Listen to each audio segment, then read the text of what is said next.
Hello दोस्तों, आज है 7 अगस्त 2024 दिन बुधवार का, हिंदी तिथि सावन शुक्ल तृतीया। और आइए बात करते हैं आज के मुख्य समाचार, बड़ी खबरें, देश और दुनिया का ताजा अपडेट लेकर हाजिर हो गए। आज का ये वीडियो भी बहुत ज्यादा स्पेशल होने वाला है, किसान भाइयों के लिए, कर्मचारियों के लिए, युवाओं के लिए, माताओं और बहनों के लिए, आम जनता से जुड़े कई महत्वपूर्ण और बड़े फैसले हैं। वीडियो में बहुत मजा आने वाला और काम की बड़ी खबरें, अपडेट जानकारियां आप देखने वाले हैं, इसलिए वीडियो को आप पूरा ध्यान से आखिर तक जरूर देखते रहिएगा, है ना। तो बिना टाइम विलंब के शुरुआत करते हैं आज की पहली बड़ी खबर। लेकिन आपको बता दें, सबसे पहले आज है हरियाली तीज। हरियाली तीज की आप सभी को ढेर सारी शुभकामनाएं, बहुत बहुत बधाइयां। हरियाली तीज का त्योहार भगवान शिव और माता पार्वती जी के मिलन के रूप में मनाया जाता है। पंचांग के अनुसार हर साल सावन महीने के शुक्ल पक्ष की तृतीया तिथि पर हरियाली तीज मनाई जाती है। ये पर्व महिलाओं के बीच ज्यादा प्रचलित है। माना जाता है कि सावन महीने के शुक्ल पक्ष की तृतीया तिथि पर भगवान शिव ने पार्वती की कठोर तपस्या के बाद उन्हें स्वीकार किया था। इस दिन को महिलाओं के बीच 16 श्रृंगार करने, हरे रंग के कपड़े पहनने और झूला झूलने का भी प्रचलन है। हरियाली तीज एक महत्वपूर्ण पर्व है। पूरे भारत में हरियाली तीज का पर्व बड़े धूमधाम से मनाया जाता है और हरियाली तीज पर भगवान शिव शंकर और माता पार्वती जी की पूजा का विधान है। आज के दिन सुहागिन स्त्रियां 16 श्रृंगार कर पूजा अर्चना करती है और अपने सुहाग की लंबी आयु की प्रार्थना करती है। हरियाली तीज की पूजा की सही विधि भी आपको बता देते हैं। हरियाली तीज की पूजा के लिए सबसे पहले साफ सफाई कर घर को तोरण और मंडप से सजाएं और फूलों से सजावट करें। इसके बाद एक चौकी पर मिट्टी में गंगा जल मिलाकर शिवलिंग, श्री गणेश, माता पार्वती और उनकी सखियों की प्रतिमा का निर्माण करें और आह्वान करें। प्रतिमा स्थापित करने के उपरांत सुहाग और श्रृंगार की सभी सामग्री को एक थाली में रखें और माता पार्वती को अर्पित करें। आरती गाएं और धूप और दीपक दिखाएं, जल छिड़कें। माता पार्वती जी के बाद भगवान शिव शंकर को वस्त्र अर्पण करें, मिष्ठान और फल अर्पित करें। इसके बाद देवताओं का ध्यान करते हुए पूजा प्रारंभ करें। पितरों का आशीर्वाद लें और गलतियों के लिए क्षमा मांगे और इसके बाद हरियाली तीज कथा सुने या फिर सुनाए। ज्योतिषियों के अनुसार हरियाली तीज के दिन अच्छे वैवाहिक और सुखमय जीवन जीने के लिए कुछ खास उपाय भी जरूर कर सकते हैं। आज के दिन पति पत्नी देवी पार्वती को एक साथ खीर का भोग लगाएं। ऐसा करने से वैवाहिक जीवन के सभी कष्ट दूर हो जाएंगे। साथ ही हरियाली तीज के दिन कन्या को भोजन खिलाने या दक्षिणा देने से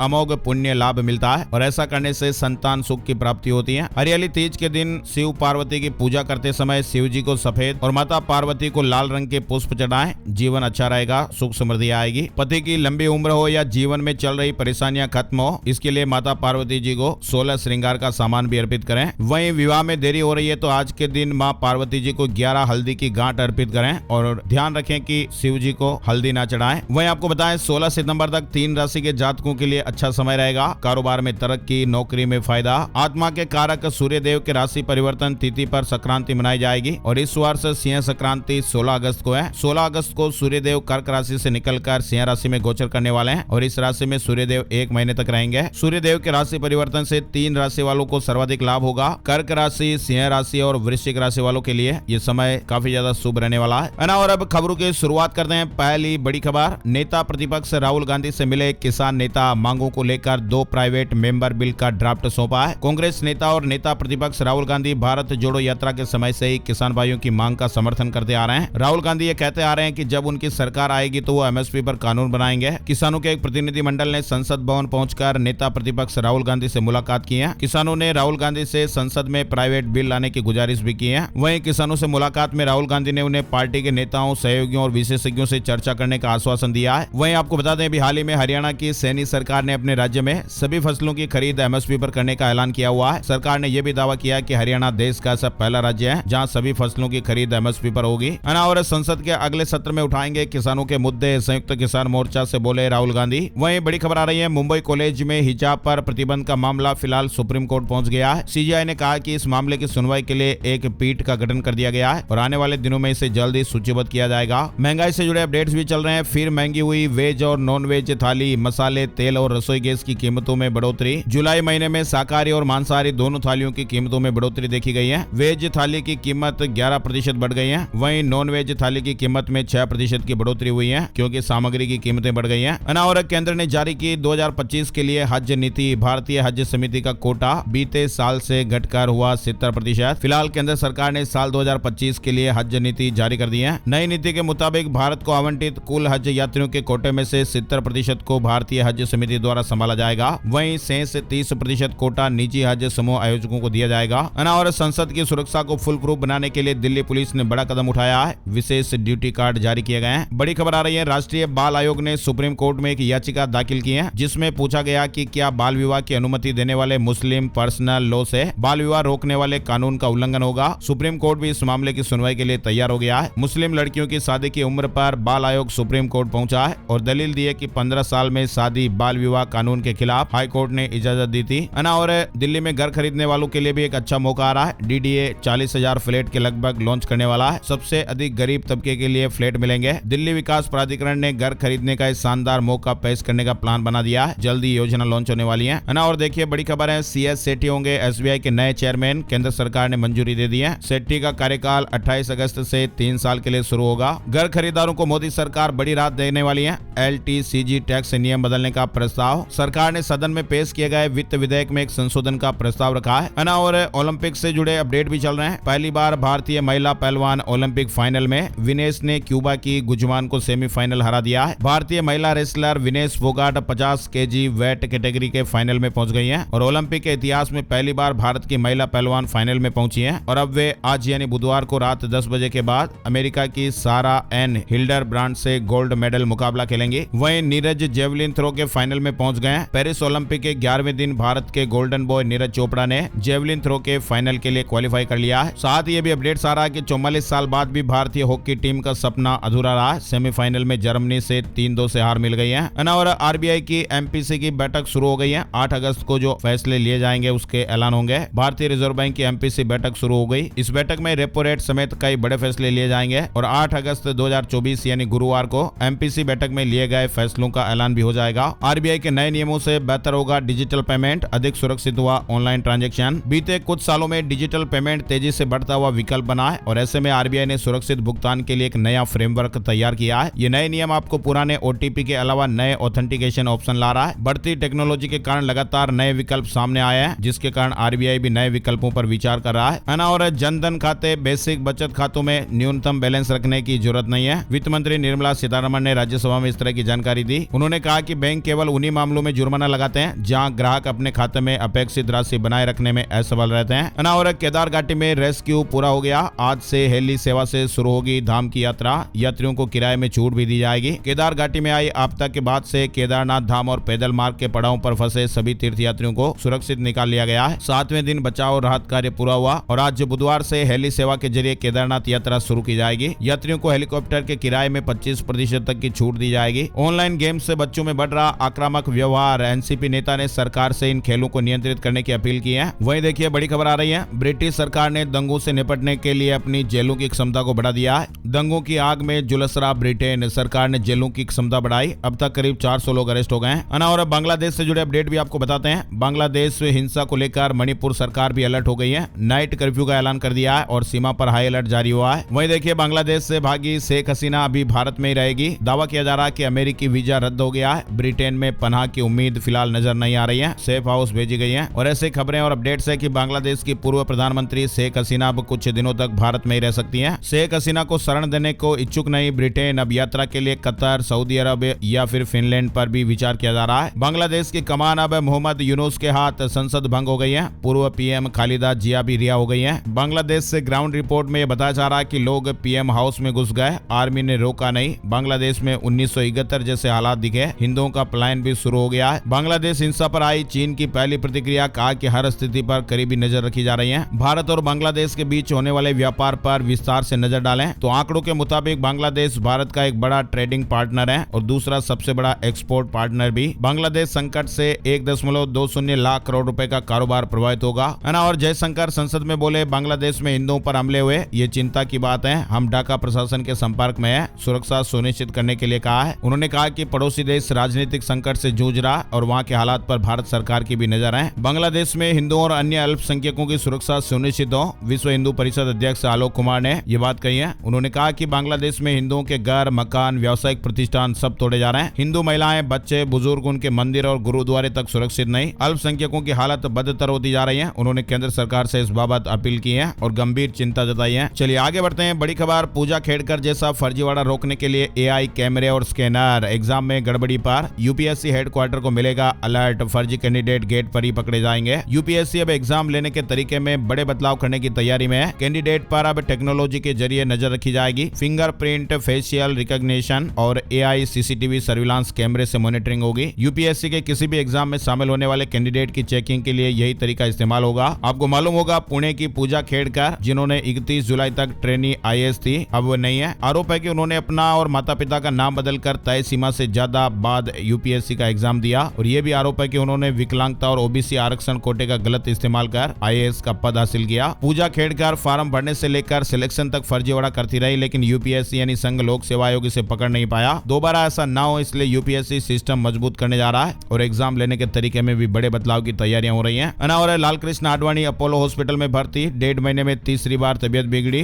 न्यूरोलॉजिस्ट की निगरानी में इलाज हो रहा है। एनसीईआरटी ने कहा कि स्कूली किताबों से संविधान की प्रस्तावना नहीं हटाई, मौलिक कर्तव्य, अधिकार और राष्ट्रगान भी शामिल। एनसीईआरटी की किताबों से संविधान की प्रस्तावना हटाए जाने के आरोपों को संस्थान ने निराधार बताया है। अभी हाल ही में मीडिया रिपोर्ट्स में दावा किया गया था कि इस साल एनसीईआरटी द्वारा जारी की गई कक्षा 3 और कक्षा 6 की पाठ्य पुस्तकों से संविधान की प्रस्तावना को हटा दिया गया है। एनसीईआरटी ने ट्विटर पर इस आरोप को गलत बताया है। और सीजीआई की फटकार, एक दिन यहाँ बैठिए, जान बचाकर भागेंगे। एनसीपी शिवसेना की याचिकाओं पर सुनवाई हो रही थी, वकील ने जल्द तारीख मांगी थी। शिवसेना शिंदे गुट विधायकों की अयोग्यता संबंधी याचिका के लिए बार बार तारीख मांगने पर सीजीआई डीवाई चंद्रचूड़ ने वकील से कहा, एक दिन यहाँ बैठकर देखिए, आप अपनी जान बचाने के लिए भागेंगे। और कर्नाटक में साल में 5वीं बार महंगी हुई शराब, 200 रुपए तक वाले बोतल के रेट बढ़ गए। एक ही साल के अंदर कर्नाटक सरकार ने 5वीं बार अपनी शराब नीति में बदलाव किया है और इस बार 200 रुपए तक की कीमत वाली शराब पर ड्यूटी बढ़ा दी गई है। वहीं प्रीमियम शराब की कीमतों में कटौती की गई है। दिल्ली में सोने की कीमत में सबसे बड़ी गिरावट देखने को मिली। दिल्ली में मंगलवार को सोने का भाव 1100 रुपए लुढ़क कर 71,700 रुपए प्रति 10 ग्राम रह गया। एचडीएफसी क्रेडिट कार्ड यूजर्स के लिए बुरी खबर आई है, अब बिल पेमेंट पर कम मिलेंगे रिवार्ड पॉइंट। क्रेडिट कार्ड के गलत इस्तेमाल और कॉमर्शियल यूज में पर्सनल क्रेडिट कार्ड के उपयोग को बंद करने के मकसद से एचडीएफसी बैंक ने क्रेडिट कार्ड के नियमों में बदलाव कर दिया है और नए नियम 1 सितंबर 2024 से लागू भी हो जाएंगे। बैंक ने क्रेडिट कार्ड भुगतान पर मिलने वाले रिवार्ड पॉइंट की लिमिट यानी सीमा तय कर दी है। 300 से ज्यादा फिल्मों में दिखाई दिया ये मूवी ट्री 50 साल से डायरेक्टर्स की पसंद रहा, लेकिन अभी हमारे बीच नहीं रहा। आंध्र प्रदेश के वेस्ट गोदावरी में गोदावरी नदी के तट पर मौजूद सिनेमा चेट्टू नाम से मशहूर पेड़ अचानक जमींदोज हो गया है। दिल्ली, नोएडा ही नहीं, भारत के शहर में सबसे फास्ट इंटरनेट स्पीड मिलती है। देश डिजिटल दौर में चल रहा है और ज्यादातर काम इंटरनेट के भरोसे ही चल रहे हैं। मोबाइल इंटरनेट लोगों की बेसिक जरूरत बन गई है। आपको जानकर हैरानी होगी कि भारत मोबाइल इंटरनेट के मामले में दुनिया भर में 12वें नंबर पर आ गया है और भारत में मोबाइल इंटरनेट की स्पीड 107.03 एमबीपीएस दर्ज की गई है। ओकला की एक रिपोर्ट के मुताबिक ब्रॉडबैंड इंटरनेट की बात करें तो भारत ब्रॉडबैंड इंटरनेट के मामले में दुनिया में 85वें नंबर पर है और ब्रॉडबैंड की स्पीड 63.99 एमबीपीएस रिकॉर्ड की गई है। भारत के चेन्नई शहर में रहने वाले लोगों को सबसे तेज इंटरनेट स्पीड का बेनिफिट मिलता है। दूसरे नंबर पर बेंगलोर और तीसरे नंबर पर हैदराबाद आता है। वहीं अगर हम बात करें दुनिया में सबसे तेज इंटरनेट स्पीड वाले देश की, जर्सी देश में सबसे तेज इंटरनेट स्पीड मिलती है। चलिए बड़ी खबर आ रही है, स्मार्ट टीवी, वॉशिंग मशीन समेत कई ऐसी सामग्री सामान है जिन्हें सस्ता खरीदने का मौका चल रहा है। अमेजन, फ्लिपकार्ट पर आपको बम्पर डिस्काउंट का फायदा मिल रहा है। अमेजन पर सेल चल रही है, 6 अगस्त से 12 अगस्त तक ये सेल चलेगी और इस दौरान आप कम कीमत में खरीदारी का बेनिफिट उठा सकते हैं। और कांग्रेस के टॉप लीडर्स की बैठक, सुप्रीम कोर्ट के एससी कोटे में कोटा के फैसले पर चर्चा होगी। किसान भाइयों को मिलेगा बढ़िया दाम, सरकार हटा सकती है चावल एक्सपोर्ट पर बैन, ये भी खबर आ रही है। इस साल बारिश को देखते हुए ये उम्मीद की जा रही है कि सरकार इस बैन को हटा दें। भारत सरकार ने गैर बासमती चावल के एक्सपोर्ट पर लंबे समय से बैन लगाया हुआ है। इन्फोसिस को जीएसटी डिमांड में छूट नहीं देगी सरकार, 32,403 करोड़ का टैक्स नहीं पेमेंट करने पर डीजीजीआई ने नोटिस भेजा था।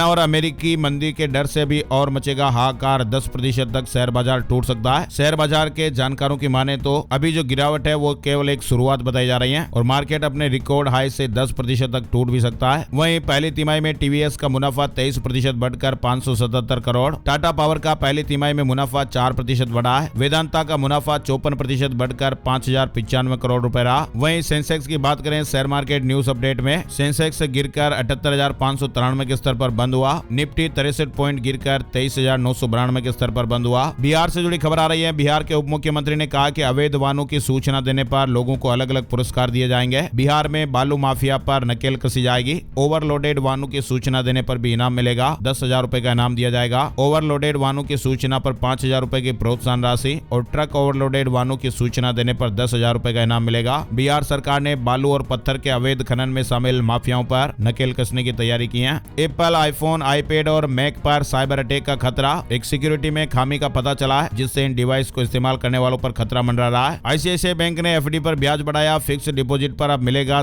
0.80% तक का रिटर्न। नई ब्याज दरें लागू हो गई हैं। 6 अगस्त से नई ब्याज दरें लागू। और राउज एवेन्यू कोर्ट में कविता की डिफॉल्ट याचिका खारिज हो गई है। बेल पिटीशन पर 7 अगस्त तक सुनवाई स्थगित हुई। शराब नीति से जुड़ा भ्रष्टाचार का मामला। वहीं देखिए Vivo V40 और Vivo V40 Pro स्मार्टफोन आज लॉन्च हो जाएगा। 50 MP camera, charging support, 5000 mAh battery समेत कई नए फीचर्स देखने को मिलेंगे। खून की नस तक फैल चुका था पेनक्रियाज का कैंसर। जटिल सर्जरी के बाद महिला को आराम मिला है। पेनक्रियाज कैंसर से जूझ रही एक 30 वर्षीय महिला की जटिल सर्जरी हुई। मध्य प्रदेश भोपाल से जुड़ी खबर है। रॉयल एनफील्ड इंडियन मार्केट में जल्द ही 3 नई बाइक लॉन्च करने वाली हैं। हिमालयन 650 से लेकर अपडेटेड क्लासिक 350 तक नई बाइक आने वाली है। वहीं देखिए राजस्थान से जुड़ी खबर है। राजस्थान कर्मचारी चयन बोर्ड द्वारा 12वीं और स्नातक स्तरों के लिए आयोजित की जाने वाली समान पात्रता परीक्षा CET 2024 की अधिसूचना 6 अगस्त को जारी कर दी है। 9 अगस्त से आवेदन शुरू हो जाएंगे। CET में नेगेटिव मार्किंग होगी, 1/3 अंक कटेंगे। जवाब के लिए 5 विकल्प दिए जाएंगे। 11 भर्ती परीक्षाओं में ये स्कोर मान्य होगा। इस बार समान पात्रता परीक्षा में अभ्यर्थियों को न्यूनतम 40% अंक लाना अनिवार्य किया गया है। हालांकि अनुसूचित जातियों, अनुसूचित जनजातियों के अभ्यर्थियों को न्यूनतम अंकों में 5% की छूट मिलेगी। CET ग्रेजुएशन लेवल का आयोजन 25 से 28 सितंबर के बीच किया जाएगा और 9 अगस्त से 7 सितंबर तक अप्लाई कर सकते हैं। और वेस्ट सेंट्रल रेलवे में अप्रेंटिसशिप के 3317 पदों पर आवेदन शुरू हो गए हैं। रेनॉल्ट क्विड EV एक बार फिर टेस्टिंग के दौरान स्पॉट हुई। साल के अंत तक ये लॉन्च हो सकती है। मारुति अल्टो से लेकर ब्रेजा को खरीदने का बेहतरीन मौका मिल रहा है। तगड़ा डिस्काउंट दिया जा रहा है। DADR से जुड़ी बड़ी खबर आ रही है। 1 करोड़ से ज्यादा केंद्रीय कर्मचारियों, पेंशनर्स को ये झटका लग सकता है। सरकार नहीं देगी 18 माह के DA का एरियर। केंद्र सरकार ने अपने 1 करोड़ से अधिक कर्मचारियों और पेंशनर्स के लिए बड़ा अपडेट दे दिया है। वित्त राज्य मंत्री पंकज चौधरी ने मंगलवार को राज्यसभा में स्पष्ट तौर से बता दिया कि कोरोना काल के दौरान सरकारी कर्मचारियों का जो 18% DADR रोका गया था, अब उसका एरियर नहीं मिलेगा।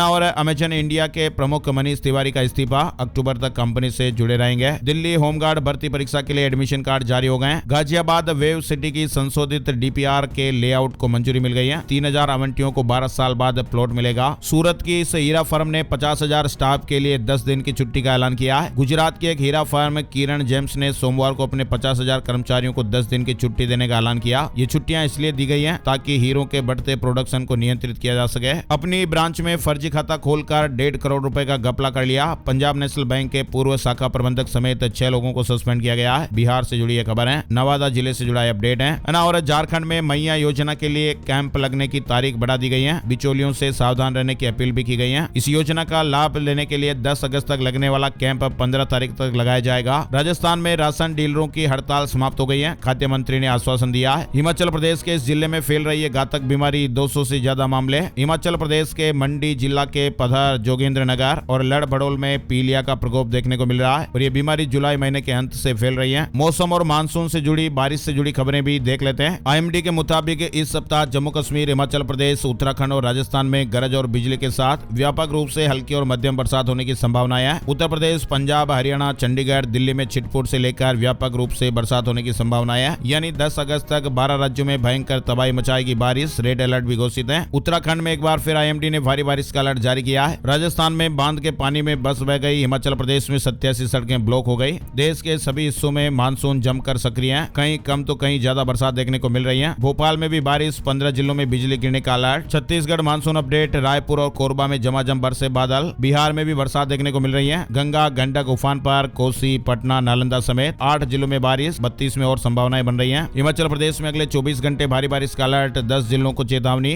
लोगों को सतर्क रहने की सलाह दी गई है। उत्तराखंड में भी भारी बारिश का अलर्ट है। चेतावनी है कि नदी नालों के पास रहने वाले लोग सतर्क हो जाएं। भूस्खलन का खतरा हो सकता है। और राजस्थान से जुड़ी खबर। पेपर लीक के आरोपियों की जमानत हाईकोर्ट ने खारिज कर दी है। द्वितीय श्रेणी शिक्षक भर्ती परीक्षा 2022, SI भर्ती परीक्षा 2021 में नकल करने वालों की जमानत याचिका खारिज हो गई है। मध्य प्रदेश बोर्ड 10वीं और 12वीं का टाइम टेबल घोषित हो गया है। हाई स्कूल की परीक्षा 27 फरवरी, हायर सेकेंडरी की 25 फरवरी से होगी। एयर इंडिया एक्सप्रेस ने शुरू की इंदौर बेंगलुरु फ्लाइट की बुकिंग। 1 सितंबर को इंदौर से होगी शुरू। एयरलाइंस दिल्ली, चेन्नई, हैदराबाद और कोलकाता के लिए भी इंदौर से फ्लाइट शुरू करेगी। छत्तीसगढ़ में साय सरकार की आज कैबिनेट की बैठक होगी। कर्मचारियों के DA और किसानों के मुद्दों पर कई महत्वपूर्ण फैसले आएंगे। ऐसे अपडेट्स आ रहे हैं। यूपी से जुड़ी खबर है। डिप्टी CM बोले पूरे देश में सेवा देंगी यूपी की नर्सें। लखनऊ में इंडिया रूरल कोलोक्वी का आयोजन हुआ। लखनऊ में फर्जी हाई सिक्योरिटी रजिस्ट्रेशन प्लेट की जांच शुरू हो गई है। आयुक्त ने कहा कि परिवहन विभाग पूरे प्रदेश में अभियान चलाएगा। किसान यूनियन के नेता यमुना प्राधिकरण के अधिकारियों से मिले।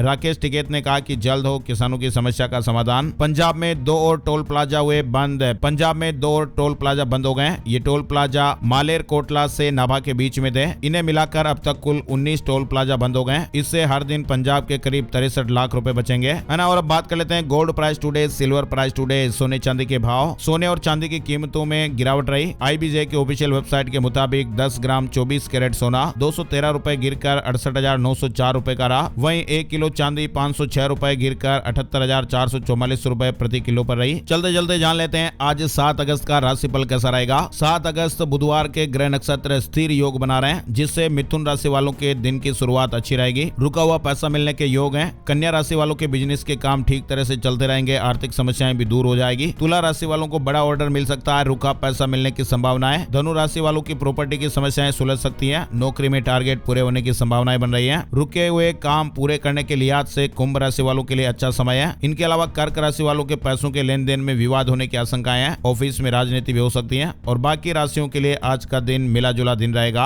है ना। तो ये थे दोस्तों आज के मुख्य समाचार, बड़ी खबरें, हेडलाइंस और सुर्खियां, अपडेट। ये वीडियो आपको कैसा लगा कमेंट करके जरूर बताइएगा। और इस वीडियो को अपने यार दोस्तों, मित्रों, जान पहचान वालों के साथ भी फेसबुक और व्हाट्सएप पर जरूर आपको शेयर करना है, ताकि आपका प्यार और सपोर्ट हमें मिलता रहे। आप और हम ऐसे ही जुड़े रहें, हर रोज काम की खबरें, बड़ी खबरें देखते रहें। उम्मीद है कि आप इस वीडियो को जरूर फेसबुक और व्हाट्सएप पर शेयर करेंगे। एक और नई जानकारी और नए वीडियो में फिर मिलते हैं, तब तक के लिए जय श्री राम, जय हनुमान।